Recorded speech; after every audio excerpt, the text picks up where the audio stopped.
아이가 가정에서도 놀라운 변화가 일어나기 시작했어. 어떤 변화인지 아니? 엄마랑 통화를 하는데 엄마가 나에게 이러는 거야. 선생님 대체 우리 수민이에게 어떤 마법을 부리고 계신 거예요? 이렇게 표현해 주셨어.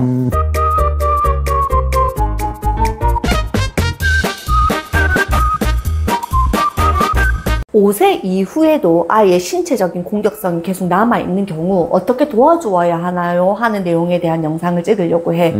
그런 댓글들이 정말 많았거든. 그래. 5세 이후에는 사실 신체적인 공격성이 멈춰야 되는 게 맞아. 왜냐하면 언어적으로 충분히 나의 불편함과 나의 불만을 말로 할 수 있어야 되는 나이거든. 그렇지. 그런데도 계속 아이가 신체적인 공격성이 남아있다고 하는 건 이 공격성 안에 나의 우울감과 좌절이 공존하고 있다는 걸 의미하기도 해.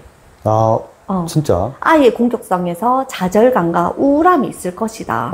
그렇다면 어떤 좌절과 어떤 우울이 지금 너의 공격성을 멈추지 못하게 한 거니를 들여다볼 수 있어야 되잖아.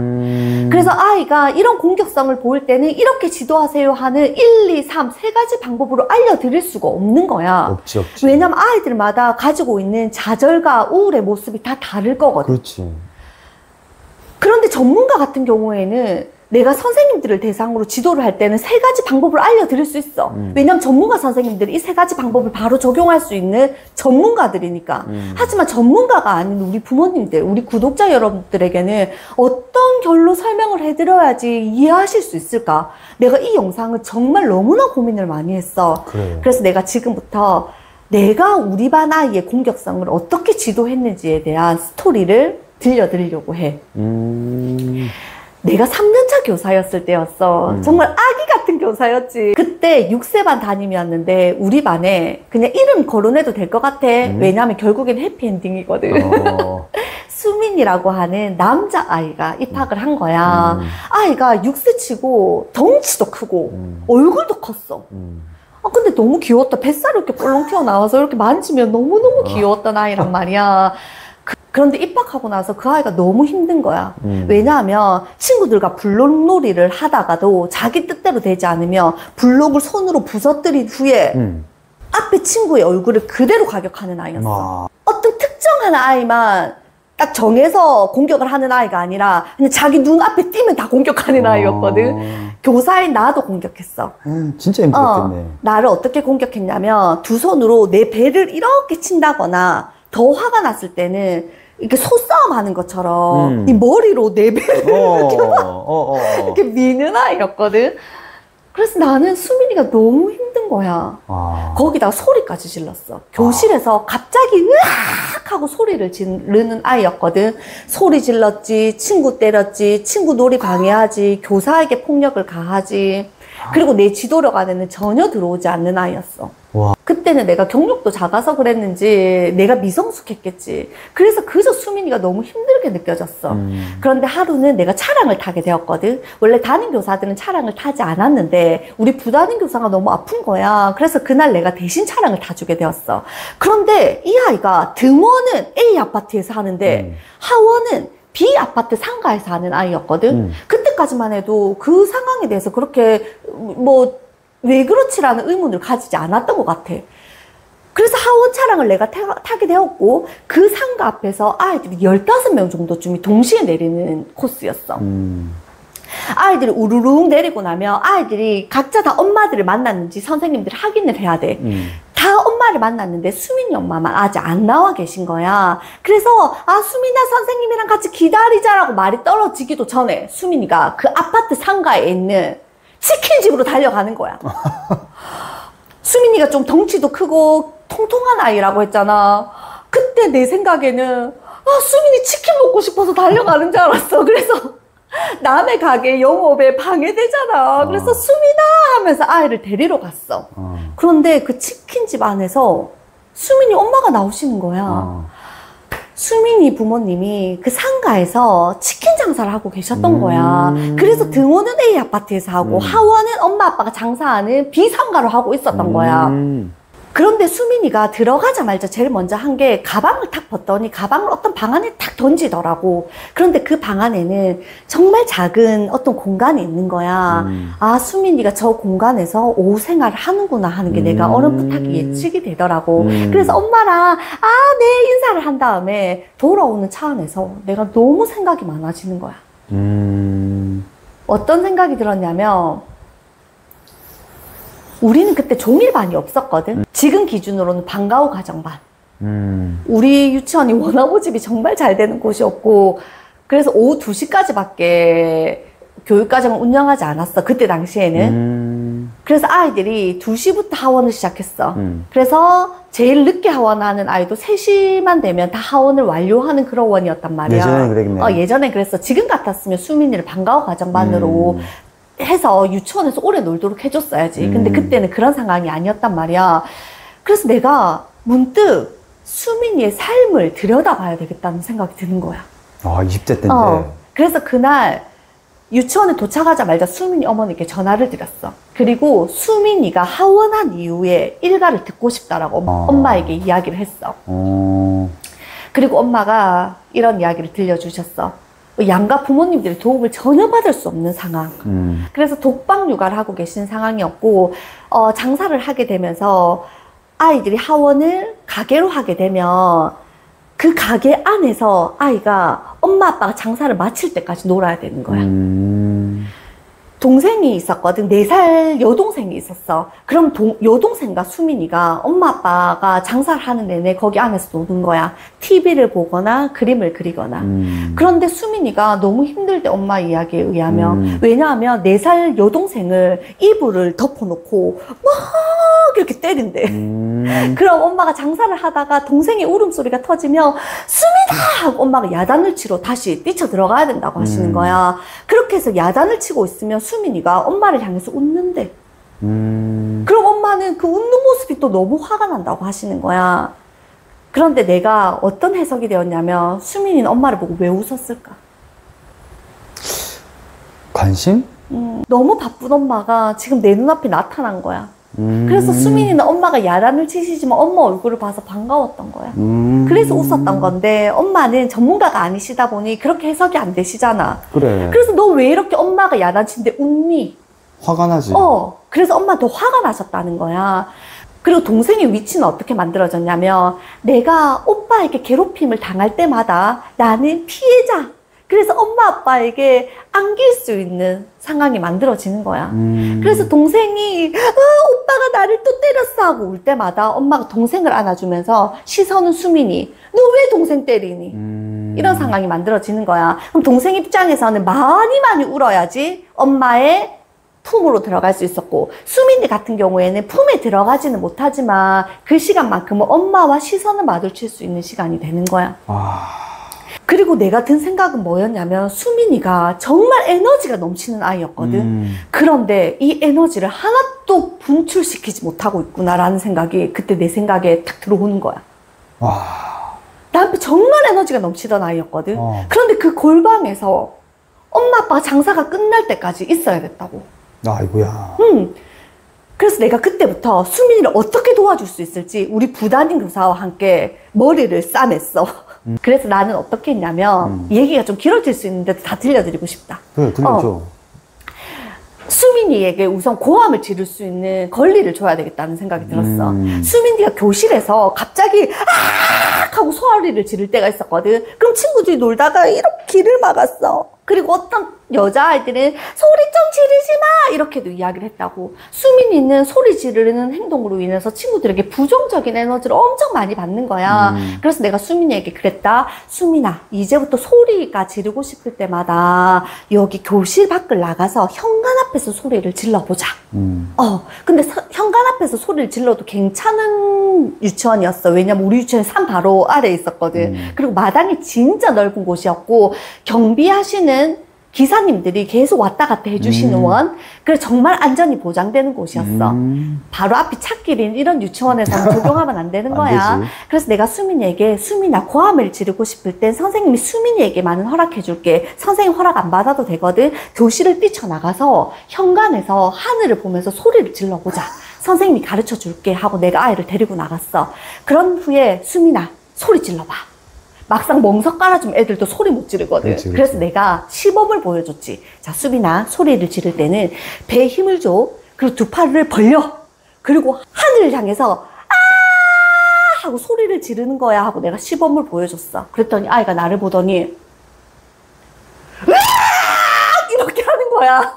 아, 너무 큰데? 진짜 자기의 본능이 이렇게 터져 나오는 이 속에 있는 받았어. 어떤 우라통이 올라왔구나. 그런 남편. 스트레스 받을 때 소리 지르는 거 얼마나 큰 도움 되는지 아니? 나도 산에서 소리 지른다. 그러니까 아이가 어떤 느낌이 들었냐면 한 마리의 하마가 물속에서 나와서 으악 하는 느낌을 받았다고. 그렇게 소리를 지르고 나서 이 아이가 어떻게 했는지 아니? 어떻게 했는지. 나를 향해서 빵긋 웃는 거야. 그래서 내가 수민이에게 수민이는 선생님 허락받지 않아도 된다. 언제든지 뛰쳐나가라. 하지만 우리 부다님에게 수민이에게 들키지 않고 수민이가 뛰쳐나갈 때마다 아이 좀 지켜봐달라고 내가 부탁을 드렸어. 그래서 수민이가 밖에 나가서 소리를 지른다는 걸 우리 기사님들, 우리 다른 선생님들, 원장님들 모두 다 알게 되셨어. 그래서 수민이가 마당에 나가서 그 소리를 지를 때마다 우리 원장님은 지나가시면서 이렇게 하고 지나가시고 우리 기사님들은 장난치신다고 수민이 오늘 목소리가 좀 작은데 더 크게 막 이렇게 해주셨어. 그래서 고함을 지르고 들어오는 수민이는 늘 방긋 웃고 있었어. 첫날에는 얼마나 재밌었겠니? 선생님 허락 없이 밖에 나가서 소리를 지를 수 있는데 그래서 막 오전에 7번 나가고 오후에 8번 나가고 이렇게 소리를 질렀거든. 소리를 지르고 수민이가 교실 안에 들어올 때마다 내가 해준 두 번째 비밀이야. 뭐야? 뭐게? 안아줬어. 잘하고 왔다 하고 안아줬어. 그러니까 너의 공격성은 선생님을 너무 고통스럽게 해. 제발 소리 좀 지르지 마. 이렇게 아이에게 소리 지르지 않을 것을 요구하는 형태가 아니라 선생님 너 도와줄 준비가 되어 있어. 선생님 너 도와주고 싶어하는 신호를 이 아이에게 주고 싶더라고. 그래서 소리를 지르고 들어오는 수민이를 늘 안아줬어. 나는 공격성을 보이는 아이들에게 꼭 해줘야 하는 비밀 중에 하나가 스킨십이라고 생각해. 진짜 중요하지. 안아주는 거. 그래서 꼭 안아주고 나면 아이가 웃으면서 자기 자리로 돌아갔어. 자, 그럼 여기서 의문을 가질 수 있겠지. 이 아이만 나가게 해주면 다른 아이들도 다 나가고 싶어 하지 않나요? 맞아. 이런 생각하지. 그런데 내가 늘 이야기했지. 20년 가까이 아이들과 생각을 하면서 내가 알게 된 비밀 하나는 뭐냐면 아이들은 우리 어른들보다 훨씬 더 간대해. 내가 우리 반 아이들에게 동의를 구했거든. 얘들아, 교실 안에서 수민이가 소리를 지르고 싶지 않은데도 소리가 나오나 봐. 그래서 선생님 수민이 도와주고 싶어. 너희들도 수민이가 교실 안에서 소리 지르면 불편하지? 그래서 수민이가 밖에 나가서 소리를 지를 수 있도록 선생님 도와주고 싶어. 너희들 수민이가 밖에 나가서 소리 지르는 거 동의해 줄 수 있니? 이해해 줄 수 있니? 아이들 모두 다 뭐라고 했게? 선생님 그거 되게 공정하지 못한 거 아니에요? 선생님 그거 평등하지 않은 거잖아요. 수민이가 한번 고함 지르면 우리도 모두 고함 지르게 해주셔야 되는 거 아니에요? 이렇게 말하는 거 비루한 우리 어른들이나 하는 사고. 아이들이 모두 좋아요. 그래서 수민이가 나갈 때마다 아이들 응원했어. 예를 들어서 수민이가 또 소리를 지르고 싶으면 앞에 똑똑한 여자아이들이 수민아 나가. 와. 그리고 애가 소리를 지르고 싶을 때마다 나와 눈이 딱 마주쳐. 그러니까 선생님 나 어떻게 할까요? 그럼 내가 이렇게 했거든. 근데 어느 날부턴가는 아이가 스스로 조절하더라고. 자기가 소리가 나올 것 같으면 바로 나가버리더라고. 그런데 어느 날 우리 부다님이 이런 이야기를 하더라. 선생님 오늘 수민이 한 번도 안 나갔어. 한 번도 안 나가고도 소리를 지르지 않고도 친구들과 웃으면서 놀고 있는 그 아이가 관찰이 되는 거야. 우와. 어느 날이었어, 남편. 그게 어느 정도 걸렸는지는 모르지. 근데 겨울이었어. 우리끼리 웃으면서 추워서 안 나가나? 이런 이야기도 했는데 사실 그거 아니었어. 이제 수민이는 소리를 지르지 않고서도 자신의 감정을 스스로 조절할 수 있는 아이가 되었더라고. 왜 이렇게 되었는지 아니? 우리가 믿어주었기 때문에, 그리고 그 아이를 도와주겠다는 신호를 보냈기 때문에, 그리고 내가 또 수민이에게 도와준 건 신체적인 욕구 분출이었어. 신체 활동이 무조건 동반되어야 한다고. 남편 아이들의 모든 욕구는 신체 활동으로 다 풀 수 있어. 그렇지. 정신이 건강해야지 운동을 하는 게 아니라 운동을 하고 나면 정신이 건강해지거든. 맞아. 아이가 신체 활동을 정말 마음껏 할 수 있도록 해줘야 하는데 왜? 집에 가면 그 작은 방에 갇히게 될 거니까. 그렇죠. 그래서 수민이에게 어떻게 신체 활동을 많이 하게 해줄까를 내가 고민을 했거든. 그때 당시에 우리 부담임 선생님과 나는 어떤 놀이를 진짜 즐겼냐면 우리 반의 모든 아이들이 다 도망가게 해. 놀이터 안에서. 그런 후에 우리 부담임과 내가 아이들 한 명 한 명 다 잡아오는 거야. 그래서 마지막까지 잡히지 않고 있는 아이가 승리하는 그런 놀이를 굉장히 많이 했거든. 아이들이 그 놀이를 정말 재밌어 했어. 그건 내가 20대 때였기 때문에 가능했었던 놀이기도 해. 지금은 뭐 2명 잡고 나면 뻗을지도 그렇지. 몰라. 그때는 그 많은 우리 반 아이들 내가 다 잡아서 오는 거야. 그런데 하루는 우리 부담임 선생님이랑 나랑 작전을 짰거든. 그래서 우리 부담임 선생님이 나에게 이렇게 말했어. 선생님, 나 오늘은 도저히 힘이 없어서 잡으러 갈 수가 없어요. 못 잡겠어요. 그래서 내가 선생님이 도와주지 않으면 어떻게 해요? 아, 수민아, 선생님 좀 도와줄래? 이랬더니 수민이가 선생님, 내가 도와줄게요. 그래서 얘들아, 오늘은 선생님과 수민이가 너희들을 잡으러 갈 거야 해서 우리 수민이와 내가 아이들 잡으러 가는 거야. 그리고 또 어느 날에는 수민이가 잡으니까 친구들이 너무 재밌대. 그럼 오늘 수민이가 선생님 2명을 포함해서 우리 모든 친구들 다 잡을 수 있겠니? 그럼 수민이가 또 할 수 있대. 선생님, 할 수 있어요. 그럼 우리들 다 도망가면 수민이가 한 명 한 명 다 잡는 거야. 다 잡고 난 수민이 어떻게 하는지 아니? 그러고 나서 애가 오후에 뛰어다니질 않아. 소리를 안 질러. 그리고 아이가 가정에서도 놀라운 변화가 일어나기 시작했어. 어떤 변화인지 아니? 엄마랑 통화를 하는데 엄마가 나에게 이러는 거야. 선생님 대체 우리 수민이에게 어떤 마법을 부리고 계신 거예요? 이렇게 표현해 주셨어. 수민이가 요즘에 집에 오면 4살짜리 여동생이랑 인형놀이를 같이 해준대.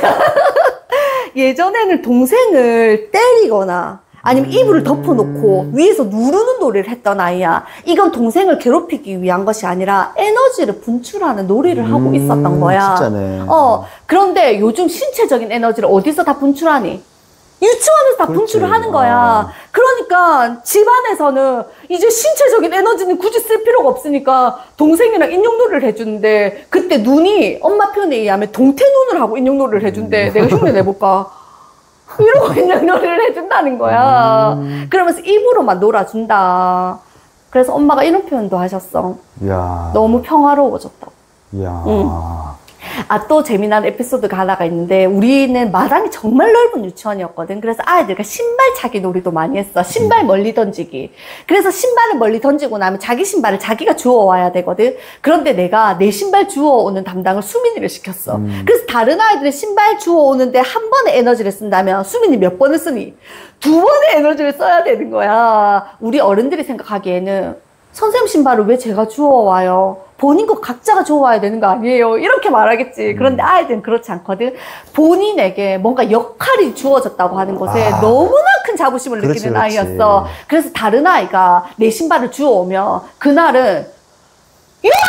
선생님이 나한테 시킨 거라고! 하면서 그 친구를 때리려고 하잖아. 그럴 때 나랑 눈이 딱 마주치잖아. 그러면 그렇게 하지 마! 이렇게 말하는 거야. 왜냐하면 내가 가르쳤거든. 5세 이후에는 말로 가르칠 수 있어야 돼. 그래서 수민이에게 언어적으로도 가르쳤어. 수민아, 너무 화가 나잖아. 그랬을 땐 그렇게 하지 마! 나 불편해! 멈춰줘! 노력해줘! 이렇게 말로 할 수 있다. 내가 가르쳐줬는데 수민이가 왜 배웠는지 아니? 왜? 이 아이가 나를 사랑했거든. 내가 우리 제자들에게도 어떤 이야기를 하냐면 우리의 지도력이 아이들에게 통할 수 있으려면 우선 그들이 우리를 사랑하게 만들어야 된다. 사랑하지 않는 사람이 아무리 옳은 이야기를 해줘도 그 사람의 말을 따르고 싶지 않으면 아이들은 따르지 않는다. 그렇지. 근데 수민이는 나를 사랑했어. 왜냐면 선생님이 소리도 지르게 해주고 늘 안아주거든. 그래, 맞아. 그리고 또 하나의 비밀은 뭐냐면 수민이가 친구를 공격하잖아. 그럼 나는 수민이를 쳐다보지 않았어. 공격받은 친구에게 가서 안아줬어. 아프지? 그래서 수민이가 나와 눈을 마주칠 수 없고 내 뒤통수를 보게 했어. 그 전에 엄마는 어떻게 했니? 아이가 문제 행동을 할 때마다 눈을 마주쳐줬지. 이게 이 아이에게 부정적이지만 관심 끌기 성공하는 사례가 되는 거야. 그래서 수민이에게는 전혀 관심 주지 않고 피해를 당한 아이들에게만 내가 사랑을 베풀어줬어. 그리고는 수민이를 관찰해야지. 어떤 관찰을 해야 되냐면 어쩌다 이타적인 행동을 가끔씩 하거든. 원래 본인이 자기 눈앞에 블럭이 보이면 발로 걷어차고 갔었어야 되는 아이라고. 그런데 어쩌다가 우연히 돌아서 걷는 날이 있어. 그런 날은 절대로 그 순간 놓치면 안 돼. 수민아! 선생님 방금 전에 수민이가 친구 불로 무너뜨리지 않고 옆으로 돌아가는 거 봤어. 내가 해석해 주는 거지. 그럼 이 아이는 의도하지 않았는데 칭찬을 받은 거야. 조금 이렇게 뭐지? 하거든. 그리고 나면 아이가 어떻게 하는지 아니? 다음에는 의도적으로 돌아가더라. 그리고 친구 때리려고 하다가 한 번 참았어. 근데 이 상황에다가 대놓고 나 방금 친구 때리려고 했지. 선생님이 이렇게 예언하는 순간 다음 때리는 거야. 그런데 어떻게 해석을 해줘야 되냐면 수민아, 선생님 방금 전에 수민 참는 거 봤어. 야. 수민이 멈추는 거 봤어. 이렇게 해석을 해줘야 된다고. 그러니까 아이가 부정적인 행동을 했었을 때 관심을 주지 말고 긍정적이고 이타적인 행동을 했었을 때 즉각적인 반응. 그리고 그것에 대한 격렬한 칭찬, 응원, 믿음 보여주는 거야. 근데 그때 20대 때 아이도 안 낳았잖아. 그렇지. 근데 어떻게 남자친구도 없었다. 그러니까 어떻게 그런 생각을 했고 그렇게 행동할 수 있었어?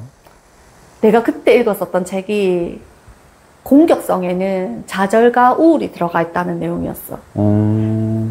그러니까 어린 나이에 마음으로 이해되지는 않았는데 공부를 통해서 아이들의 공격성을 그저 훈육해야 되는 어떤 것, 고쳐야 되는 어떤 것으로 바라볼 것이 아니라 저 공격성이 나오게 된 이유가 무엇인지에 대해서 저 아이의 좌절은 무엇인지 어떤 우울감이 채색되어 있는지를 들여다봐야 되겠다고 좀 처음엔 이론적으로 접근한 것 같기는 해. 근본적인 원인을 알아야 되겠다 생각한 거네. 그리고 내가 그때 든 생각이 스스로를 통제하지 못하는 아이를 우리가 어떻게 통제할 수 있지? 그렇지. 이런 생각을 했다. 맞지. 내 자신을 통제하지 못하는 아이를 외부가 통제한다고 해서 이 아이가 통제권 안에 들어올까? 안 되지. 그래서 수민이가 스스로 통제할 수 있는 아이로 우선 도와줘야 되겠다는 생각이 들었어. 그리고 여기서 진짜 중요한 건 뭐냐면 내가 수민이에게 한 달 안에 바뀔 걸 요구하지 않았어. 선생님이 3번이나 기회 줬잖아. 선생님이 3일이나 기다려줬잖아.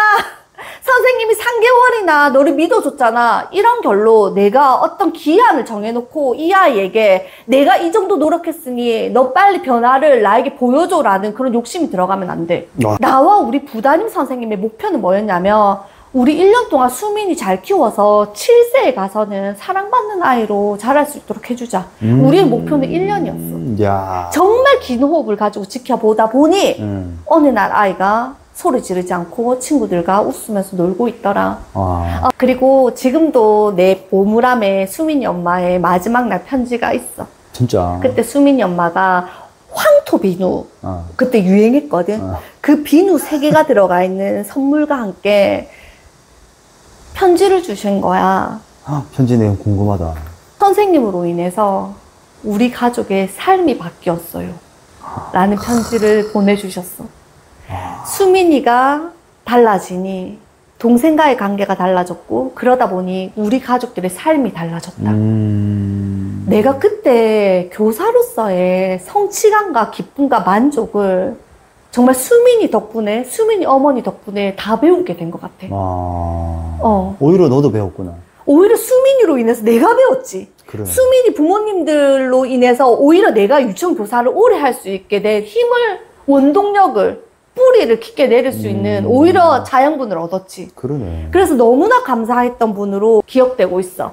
오늘 내용이 너무 길어졌지만 이 내용을 통해서 내가 공격성을 보이는 아이들 도와줄 수 있는 방법을 5가지로 요약을 해서 구독자 여러분들께 이야기를 해드리고 싶어. 자, 첫 번째, 내 아이가 공격성을 보인다면 공격성 보이는 그 행동에 대해서 하지마! 엄마가 그만하라고 했어! 하는 외부적인 통제만 들어갈 것이 아니라 아이가 어쩌다 이타적인 행동을 했었을 때 그 이타적인 행동에 초점을 맞추어서 아이를 칭찬해 주어라. 오히려 공격성을 보일 때는 무반응으로 반응하시는 게 훨 낫다. 하지만 정말 잘 관찰하셨다가 아이가 긍정적인 행동, 선한 행동, 이타적인 행동을 했었을 때 정말 가하다 싶을 정도의 칭찬을 해주셔라. 2번째, 아이의 신체적인 욕구를 만족시켜 주어라. 공격성을 보이는 아이들일수록 엄마 아빠가 아이와 레슬링 해주시고 씨름 해주시고 물총놀이 해주시고 땀을 뿔뿔 흘리는 그런 가한 신체 활동을 많이 시켜주셔야 한다. 산에 데리고 가는 것도 너무 좋은 방법이다. 3번째는 도움에 대한 신호를 보내라. 그러니까 너 때문에 힘들어. 엄마 아빠 너 때문에 부담스러워가 아니라 엄마 아빠 너 도와주고 싶어. 도와줄 준비가 되어 있어 하는 신호를 보내라. 내가 수민이에게 수민아 소리 지르고 싶을 땐 마음껏 질러라. 선생님 너 도와주고 싶어 하는 신호를 보냈던 것처럼 엄마 아빠가 너를 도와주겠다고 하는 신호를 아이가 느끼게끔 보내주어라. 그리고 5세 이후라면 아이가 건강한 공격성을 보일 수 있도록 부모가 가르쳐 주어라. 무슨 말이냐면 친구들에게 하지마! 라고 말하는 이 건강한 공격성은 반드시 있어야 되는 거거든. 그런데 아이에게 너 친구 때리지 마! 너 좀 하지 마! 이렇게 이 아이를 마냥 나쁜 아이로 몰고 가버리면 두 개 중에 하나야. 공격성을 멈추지 않는다거나 아니면 나는 정말 보잘것없는 아이, 난 쓸모없는 아이라고 하는 자아상이 형성돼 버릴 수도 있다고. 이 아이가 친구들에게 나 불편해, 하지마, 그만해 라는 신호는 보낼 수 있는 그 건강한 공격성을 그대로 남겨두어야 하거든. 그래서 5세 이후라면 아이에게 언어적으로 가르칠 수 있어야 한다. 아, 때리는 거 말고 이렇게도 말할 수 있어. 멈춰줘. 나 불편해. 나 힘들어. 이런 언어적인 지도성을 아이가 받아들이게 하려면 무엇부터 선행되어야 한다? 내 아이가 나를 사랑하는 것부터 선행되어야 한다. 그래서 내 아이가 나를 사랑하게 하기 위한 방법은 애착을 형성하는 6가지 방법, 내가 영상을 찍어 놓은 게 있어. 그걸 꼭 참고해 주시면 좋을 것 같아. 오늘 내 이야기가 너무 길어졌어. 그래서 이게 조회수가 안 나올 것 같기도 해. 그런데 나는 이게 조회수와 상관없이 정말 도와드리고 싶었어. 현장에서 경험을 토대로, 그리고 진짜 내가 성공했었던 경험을 토대로. 그래서 나의 제자들, 나의 후배들에게도 수민이 이야기를 참 많이 들려주거든. 난 수민이로 인해서 배웠어. 그 후로 우리 반 아이들은 공격성을 보이는 아이들이 별로 없었어. 그래서 사실 어떤 후배가 나에게 이렇게 말했거든. 선생님 반에는 괜찮은 아이들만 가잖아요. 그런데 난 그렇게 생각하지 않거든. 우리 반에 괜찮은 아이들만 와서 내가 편한 교사 생활을 한 게 아니라 내가 우리 반 아이들을 편한 아이들로 만드는 나만의 비밀이 있었다. 그 비밀은 바로 내가 수민이 얘기했었던 그런 이야기들이었다는 거야. 그래서 지금 내 영상을 유치원 선생님들이 보셔도 너무 좋을 것 같고, 그리고 지금 혹시나 우리 아이의 공격성으로 인해서 힘들어하는 부모님들에게 조금이나마 도움이 되었으면 좋겠어.